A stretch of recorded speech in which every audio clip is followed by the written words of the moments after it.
मित्रांनो, 40 दिवसापासून चालत असलेलं इराण आणि अमेरिकेचं युद्ध शेवटी थांबवावं असं पाकिस्तानला वाटलं आणि त्यांनी दोघं देशांना आमंत्रित केलं त्याच्या देशामध्ये. इस्लामाबादला 10 तारखेला ही मीटिंग होणार होती आणि ती झालीही. 8 तारखेला सिजफायर डिक्लेअर करण्यात आला.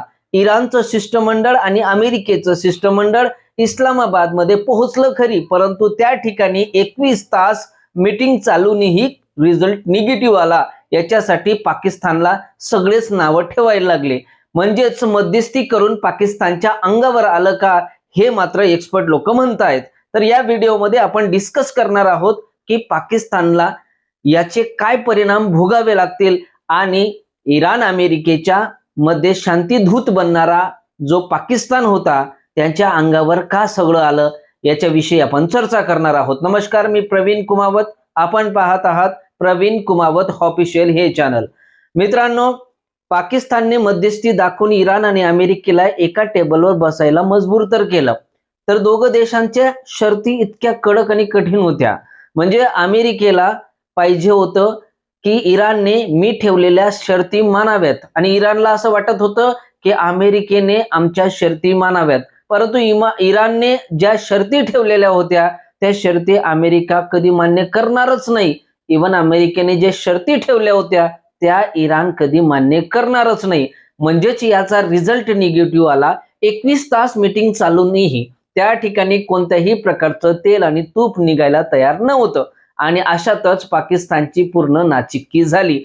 दुसरं आणि महत्वाचं कारण असं की दोघं देशांमध्ये मध्यस्थी करून पाकिस्तानने आपल्याच अंगावर घेतलं ते म्हणजे इस्रायलचा राग आणि संताप.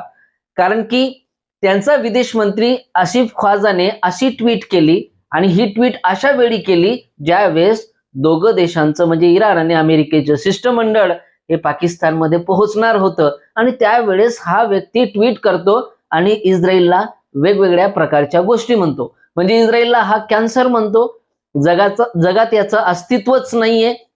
आणि पाकिस्तान एक असा एकमात्र मुस्लिम देश आहे ज्याच्याकडे न्यूक्लिअर पॉवर आहे आणि पाकिस्तान नेहमी इस्रायलच्या विरोधात राहिलेला आहे.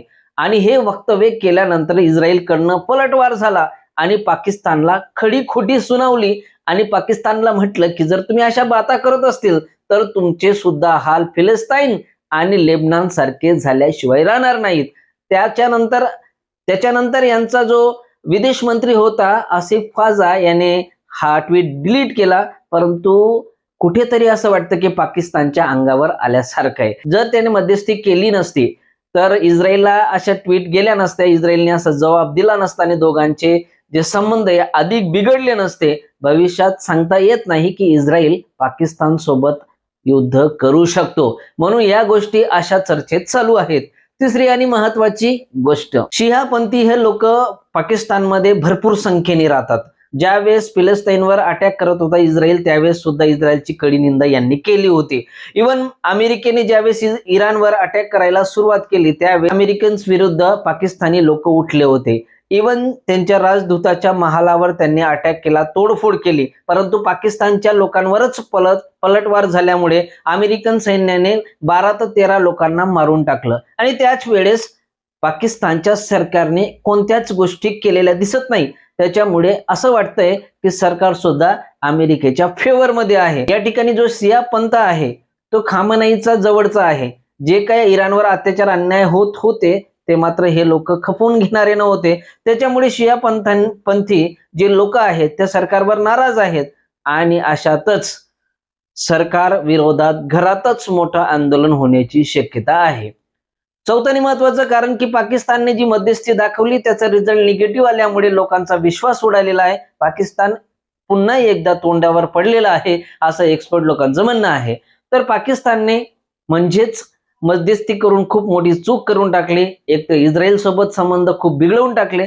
दुसरी गोष्ट, इराण आणि अमेरिकेमध्ये कोणता समझोता झाला नाही म्हणून जगात नाचक्की झाली. इवन पाकिस्तानमध्ये राहणारे शियेपंथी जे लोक होते त्यांच्यामध्ये नाराजगी सरकार विरुद्ध बिलकुल झाली.